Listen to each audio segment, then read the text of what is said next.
किया था जब इससे पहले आप मेरे पास आए थे, आपने पूछा था कि आप ये बताइए कि दोनों पार्टियों के कार्यालय पर भीड़ कैसी है।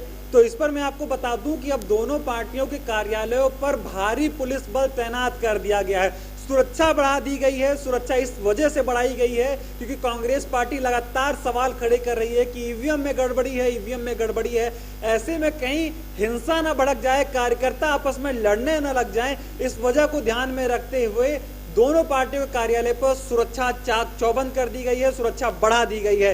एक बात और, एक बड़ी खबर जो मैं आपको बताना चाहूंगा कि कमलनाथ ने भी थोड़ी देर पहले कहा है कि जब उनसे सवाल किया गया कि हार रही है कांग्रेस, उन्होंने साफ कहा कि नहीं, हम इन नतीजों को अभी नहीं मानेंगे, इन रुझानों को अभी नहीं मानेंगे, अभी हमें समय चाहिए। मतलब कि कमलनाथ ने साफ कहा है कि 1 से 2 घंटे के बाद जो स्थिति आएगी उस आधार पर हम अगला कोई बयान देंगे। मतलब कि कमलनाथ ने कहा है कि 1 से 2 घंटे के बाद जो स्थिति होगी उसको वो स्वीकार करेंगे। अभी जो रुझान आ रहे हैं इसको स्वीकार करने से साफ उन्होंने इनकार किया है और दोनों कार्यालयों के बाहर भारी संख्या में पुलिस बल तैनात कर दिया गया है।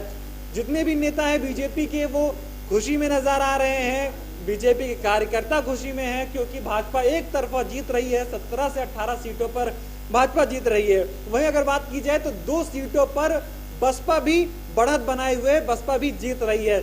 आपको बता दें कि इन 28 जो सीटों पर उपचुनाव हुआ, इन सभी पर बसपा ने अपने उम्मीदवार उतारे थे और पिछले बार जब 2018 में चुनाव हुआ था तो 16 सीटों में बसपा दूसरे तीसरे नंबर की पार्टी रही थी, दूसरे नंबर की। अच्छे वोट मिले थे भाजपा के प्रत्याशियों को। ऐसे में उम्मीद ये की जा रही थी कि भाजपा की प्रत्याशी इस बार भी बेहतर प्रदर्शन करेंगे, लेकिन उस हिसाब से प्रदर्शन नजर नहीं आया है। सिर्फ 2 सीटों पर बसपा के प्रत्याशी बढ़त बना रहे हैं। कहा भी जा रहा था कि ये चुनाव सिर्फ भाजपा और कांग्रेस का है, इसमें कोई तीसरा नहीं है।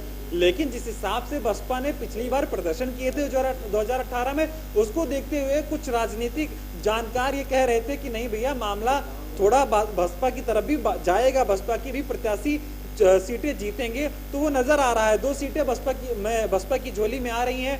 फिलहाल कांग्रेस को उसमें खुश होने की कोई बात नहीं है क्योंकि ये सीटें जो बसपा जीत रही है इससे भाजपा का ही फायदा होने वाला है, इससे कांग्रेस को कोई फायदा होगा नहीं। क्योंकि मायावती जी ने साफ कह दिया था भैया कि अगर हमें कांग्रेस को या फिर सपा को नुकसान पहुंचाने के लिए भाजपा को फायदा पहुंचाना पड़ गया तो इसके लिए भी हम निराश नहीं होंगे, हम पूरी तरह से भाजपा को फायदा पहुंचाएंगे, भाजपा को समर्थन कर देंगे।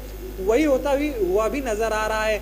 जो प्रत्याशी जीत रहा है बसपा का, वहां पर कांग्रेस को घाटा, बहुत ज्यादा घाटा होता हुआ नजर आ रहा है। फिलहाल इस वक्त की यही बड़ी खबर है कि दोनों कार्यालयों के बाहर कांग्रेस और भाजपा के बीच जो कार्यालयों के बाहर बढ़ा दी गई है सुरक्षा व्यवस्था चाक चौबंद कर दी गई है। भारी संख्या में पुलिस बल तैनात है। आशंका जताई जा रही है कि जिस हिसाब से कांग्रेस लगातार ईवीएम पर सवाल खड़े कर रही है, नतीजों को मानने से इनकार कर रही है, बड़े बड़े नेता कह रहे हैं भैया हमको तो पहले से ही आशंका थी कि ईवीएम के साथ छेड़छाड़ की जाएगी।